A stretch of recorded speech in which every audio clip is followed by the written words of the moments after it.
Welcome to 99 TV. నేను బ్రహ్మనాయుడు. విశాఖలో జనసేనకు దెబ్బేసిన టీడీపీ కార్పొరేటర్లు. అవును, మీరు వింటుంది నిజమే. విశాఖ నగరానికి సంబంధించి డిప్యూటీ మేయర్ ఎన్నిక విషయంలో ఇద్దరు టీడీపీ కార్పొరేటర్లు గైర్హాజరయ్యారు. 56 మంది హాజరవ్వాల్సిందిగా కేవలం 54 మంది మాత్రమే హాజరయ్యారు. ఆ ఇద్దరు తెలుగుదేశం పార్టీకి చెందినటువంటి కార్పొరేటర్లు. సో ఆ ఇద్దరు వచ్చినట్టయితే జనసేన పార్టీ తరపు నుంచి మరి గోవింద్ రెడ్డి గారు విశాఖ డిప్యూటీ మేయర్గా ఆయన ఎన్నికయ్యేవారు. అసలు ఎందుకని తెలుగుదేశం పార్టీ కార్పొరేటర్లు గైర్హాజరయ్యారు? అసంతృప్తితోనా, లేకపోతే తెలుగుదేశానికి డిప్యూటీ మేయర్ ఇవ్వాలనా? సో రకరకాల డిస్కషన్లు జరుగుతూ ఉన్నాయి రాష్ట్ర వ్యాప్తంగా. ఒక పక్క ఏమో నారా లోకేష్ గారు చాలా సీరియస్ అయ్యారు ఈ అంశం మీద. టీడీపీ రాష్ట్ర అధ్యక్షుడు పల్లా శ్రీనివాసరాజు గారు ఫోన్ చేసి గట్టిగానే మందలించాడు. ఏం జరుగుతుంది, ఏం చేస్తున్నారు మీరు? మనం ఆల్రెడీ జనసేనకి ఇవ్వాలని ప్రభుత్వం నిర్ణయించుకుంది కదా, పొత్తులో భాగంగా డిప్యూటీ మేయర్. సో అలాంటప్పుడు మీరు దగ్గరుండి సమర్థవంతంగా నిర్వహించాల్సింది పోయి ఎన్నికని మన టీడీపీ కార్పొరేటర్లు ఇద్దరు గైర్హాజరైతే, అంటే జనసేనకు మనం డిప్యూటీ మేయర్ అక్కడ ఇవ్వటం ఇష్టం లేదనే సంకేతాన్ని ప్రజల్లోకి పంపిస్తే జనసేన శ్రేణుల్లో అసంతృప్తి రాదా అనేటువంటిది ఆయన ప్రశ్నించినట్టయితే తెలుస్తుంది.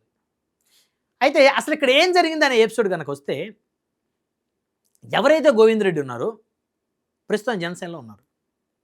అయితే ఆయన జనసేనలో డైరెక్ట్గా సింబల్ మీద గెలిచారా? కాదు.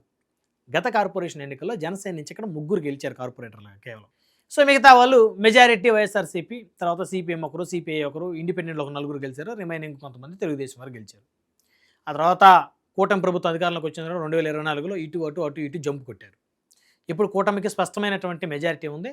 మొన్న మరి మేయర్ పీఠం మీద అవిశ్వాసం పెడితే ఉన్న వైఎస్ఆర్సీపీ మేయర్ దిగిపోయారు. తెలుగుదేశం పార్టీ నుంచి కొత్త మేయర్ వచ్చారు. ఇక డిప్యూటీ మేయర్ అయినా మాకు కావాలని జనసేన పట్టుబట్టింది. పట్టుబట్టడం ఏం కాదు, మరి జనసేన కూడా 3 కార్పొరేటర్లు గెలిచారు కాబట్టి మరి వారికి అక్కడ అవకాశం కల్పించాలి. అందులోనూ మరి కొంతమంది వైసీపీ నుంచి ఇక్కడ జాయిన్ అయ్యారు. దగ్గర జనసేన కార్పొరేటర్ బలం అక్కడ 11గా కనపడుతుంది, ఎక్స్ఎఫ్ఎస్సీ సభ్యులతో కూడా కలుపుకుంటే. సో కాబట్టి జనసేన కూడా ఇవ్వాలనేటువంటి డిమాండ్ తోటి కూటమి ప్రభుత్వం అటు టీడీపీ అధినేత, జనసేన అధినేత కూర్చుని ఏదో ఒక నిర్ణయం తీసుకున్నారు. ఒక షీల్డ్ కవర్లో రాత్రి షీల్డ్ కవర్ పంపించారు. ఆ షీల్డ్ కవర్లో జనసేన కార్పొరేటర్, అంటే వైసీపీ నుంచి గెలిచి జనసేనలోకి వచ్చినటువంటి కార్పొరేటర్ గోవింద్ రెడ్డి గారి పేరు ఉంది ఆ షీల్డ్ కవర్లో. ఆయన్ని డిప్యూటీ మేయర్గా ఎన్నుకోవాలి అని చెప్పేసి, ఇది టీడీపీ, జనసేన, బీజేపీ 3 పార్టీల అంగీకారంతో వచ్చినటువంటి షీల్డ్ కవర్. 3 పార్టీల అంగీకారం ఏంటి? జనసేనకి ఇవ్వాలని. సో ఇంకా జనసేన నిర్ణయం ఏం తీసుకుంది? గోవింద్ రెడ్డి గారికి ఇవ్వాలని. కానీ అక్కడ ఎందుకు జరిగింది? ఇద్దరు టీడీపీ కార్పొరేటర్ ఎందుకు గైర్హాజరయ్యారు? ఈ గోవింద్ రెడ్డి గారు గతంలో వైఎస్ఆర్ కాంగ్రెస్ పార్టీలో ఈయన కార్పొరేటర్గా ఉన్నారు. ఈయన ఉన్నప్పుడు వైసీపీలో ఈయన ఉన్నప్పుడు కూటమి పార్టీలు ఇష్టానుసారంగా వ్యవహరించాడు, కూటమి నాయకుల్ని ఇబ్బంది పెట్టాడు. సో టీడీపీ అధిష్టానాన్ని, జనసేన అధిష్టానాన్ని ఈయన ఇష్టానుసారంగా మాట్లాడాడు గతంలో. సో మొన్నటిదాకా మన మీద పెత్తనం చేసి మనల్ని ఇబ్బంది పెట్టిన గోవింద్ రెడ్డి గారికి ఏ విధంగా ఇస్తారు మీరు ఇక్కడ పదవి అనే దాని మీద కొంతమంది కార్పొరేటర్లు టీడీపీలోనూ జనసేనలోనూ ఉన్న కొంతమంది కార్పొరేటర్ కాస్త అసంతృప్తికి లోనయ్యారు. సో అయినప్పటికీ కూడా మరి జనసేన వాళ్ళు అందరూ వచ్చారు ఓటేయడానికి. తప్పదు కదా వారికి, ఎందుకంటే వారి పార్టీ అధినేత తీసుకున్న నిర్ణయాన్ని వారు శిరసా వహిస్తారు. వహించకపోతే వాళ్ళు పార్టీ నుంచి ఇమీడియట్గా సస్పెండ్ అవుతారు. జనసేన అధిష్టానం నుంచి ఒక లెటర్ వస్తుంది. ఈ క్రమశిక్షణ చర్యల్లో భాగంగా ఒక లెటర్ వస్తుంది, వాళ్ళు సస్పెండ్ అవుతారు. మరి ఆ భయం తెలుగుదేశం కార్పొరేటర్లకు ఉందా అంటే, మరి ఉంటే మరి ఎందుకు హాజరవ్వట్లేదు? వాళ్ళు రావాలి కదా. తెలుగుదేశం పార్టీలో జాయిన్ అయిన తర్వాత నువ్వు ఖచ్చితంగా ఆ పార్టీ అధినేత యొక్క నిర్ణయాలని శిరసా వహించాలి. జనసేనలో జాయిన్ అయితే ఆ అధినేత నిర్ణయాలు, వైసీపీ జాయిన్ అయితే ఆ అధినేత నిర్ణయాలు మీరు శిరసా వహించాలి. లేకుండా అక్కడ ఇద్దరు కార్పొరేటర్లు రాలేదు అంటే, ఒకటి పార్టీ మీద వారికి గౌరవం లేకుండా ఉండాలి, లేదా కార్పొరేటరు ఏదైతే మేయర్, డిప్యూటీ మేయర్ అభ్యర్థి మీద తీవ్రమైన అసంతృప్తి అయినా ఉండాలి. కానీ వాళ్ళు ఏం చెప్తారు? మాకు పార్టీ మీద విపరీతమైన గౌరవం ఉంది, మేము తెలుగుదేశం పార్టీ కోసమే పుట్టాం, తెలుగుదేశం పార్టీ కోసమే బతుకుతున్నాం. కానీ మొన్నటిదాకా వైసీపీలో ఉన్నటువంటి గోవింద్ రెడ్డి గారు ఇప్పుడు ఈ పార్టీలోకి రావడంలో మాకు ఇష్టం లేదు, ఇంట్రెస్ట్ లేదు అనేటువంటి దాని మీద గైర్హాజరయ్యారు.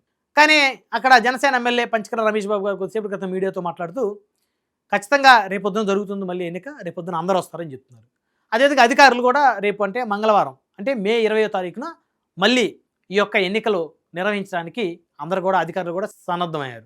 అయితే ఇప్పుడు అందరూ అనుకునేది ఏంటంటే, జనసేనలో ఆల్రెడీ గతంలో 3 కార్పొరేటర్లు గెలిచారు కదా, మరి వారికి ఇవ్వచ్చు కదా, సరే మూర్తి యాదవ్ గారు ఇవ్వచ్చు కదా అని కొంతమంది ఏమో ఆయన వివాదాలకు కేర్ ఆఫ్ అడ్రస్గా మారుతున్నారని. సరే మరి ఇంకొంతమంది బీశెట్టి వసంతలక్ష్మి గారు ఉన్నారు కదా, మరి వారికి ఇవ్వచ్చు కదా అని, ఇంకో కార్పొరేటర్ ఉన్నారు కదా, వారికి ఇవ్వచ్చు కదా అని. అంటే ఇక్కడ ఏం నడుస్తూ ఉంది? ఎవరికి నచ్చినట్టు వారికి ఇవ్వటానికి అధిష్టానం ఒక నిర్ణయం తీసుకుంటుంది. మళ్ళీ ఇందులో కూడా లాబింగ్లు ఉంటాయి. ఎవరైతే లోకల్గా ఉన్న ఎమ్మెల్యేలకి ఎంపీకి దగ్గరగా ఉంటారో సో వారికి ఎక్కువ పదవులు వరించేటువంటి అవకాశం ఉంది. ఇవన్నీ కూడా అధిష్టానానికి తెలియదు. ఏ పార్టీ అధిష్టానానికి కూడా పూర్తిగా ఒక కార్పొరేటర్ స్థాయి నాయకుడి మీద పూర్తిగా అవగాహన ఉండదు. అక్కడ వారు లోకల్‌గా చెప్పిన ఎమ్మెల్యేలు, ఎంపీలు చెప్పినటువంటి దాన్నే కన్సిడర్ చేస్తారు. సో కాబట్టి స్థానికంగా మున్సిపల్ చైర్మన్ అవ్వాలన్నా, మేయర్ అవ్వాలన్నా ఆ జిల్లా మంత్రితో సాన్నిహితంగా ఉండాలి. లోకల్ ఎమ్మెల్యేతో సాన్నిహితంగా ఉంటేనే వారికి నామినేటెడ్ పదవులు వచ్చేటువంటి అవకాశం ఉంటుంది. సో నామినేటెడ్ పదవులైనా లేకపోతే వారికి కార్పొరేటర్లు, మేయర్లు, డిప్యూటీ మేయర్ల అవకాశమైనా లేకపోతే కౌన్సిలర్లు, మున్సిపల్ చైర్మన్, వైస్ చైర్మన్ అయ్యే అవకాశం ఉండాలంటే స్థానికంగా ఉన్నటువంటి ఎమ్మెల్యేలు, ఎంపీలతో సఖ్యత లేకుండా మేము డైరెక్ట్గా పార్టీకి లాయల్టీగా ఉన్నాం, పార్టీకి మేము విధేయులుగా ఉన్నామంటే వర్కౌట్ అవ్వదు.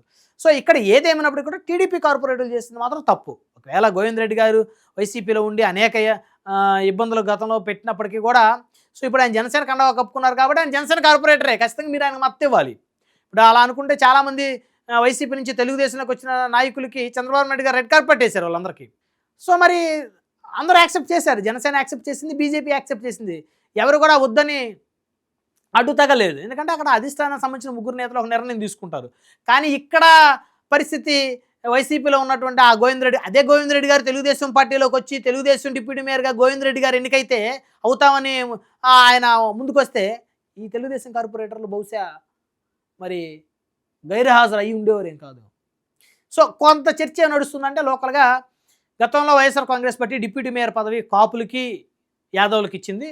సో ఇప్పుడు కూడా కాపుల్లో కానీ యాదవుల్లో కానీ ఇవ్వాలి.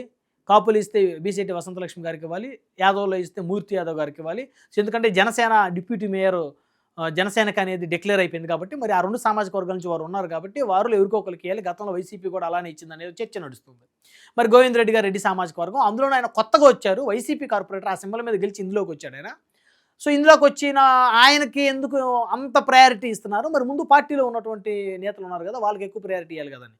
అంటే వాళ్ళ యొక్క ఆర్థిక, సామాజిక క్యాపబిలిటీని కూడా పార్టీ అధిష్టానం చెక్ చేసుకుంటుంది కాబట్టి మరి గోవింద్ రెడ్డి గారిని ఎంపిక చేసినట్టుంది. మరి ఆయన ఏ బేసిస్ మీద ఎంపిక చేశారనేది అది పార్టీ అధిష్టానానికి, లోకల్గా ఉన్నటువంటి జనసేన ఎమ్మెల్యేలకి, అక్కడ ఉన్న పంచకర్ల రమేష్ బాబు గారికి, అదేవిధంగా వంశీకృష్ణ యాదవ్ గారికి, సో వాళ్ళకి మరి ఏ విధమైనటువంటి బాండింగ్ ఆయనతోటి గోవింద్ రెడ్డి గారితో ఉందో, వారి మధ్య ఏ కమిట్మెంట్స్ ఉన్నాయో తెలియదు. కానీ మొత్తానికి ఆ నిర్ణయం తీసుకున్నప్పుడు ఇంకా ఖచ్చితంగా కూటమిలో ఉన్నటువంటి పార్టీలు ఆ నిర్ణయాన్ని శిరసావహించాల్సినటువంటి అవసరం ఉంది, బాధ్యత కూడా ఉంది.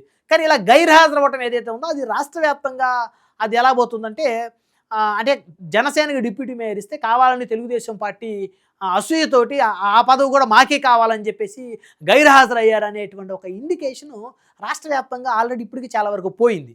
సో అంతేగాని రాష్ట్రంలో ఉన్న చాలామంది ప్రజలకు తెలియదు గోవింద్ రెడ్డి గారు వైసీపీ నుంచి జనసేనలోకి వచ్చారు, గతంలో కూటమిని ఇబ్బంది పెట్టారు కాబట్టి ఇక్కడ తెలుగుదేశం ఎమ్మెల్యేలు, తెలుగుదేశం కార్పొరేటర్లు ఇద్దరు గైర్హాజరయ్యారు.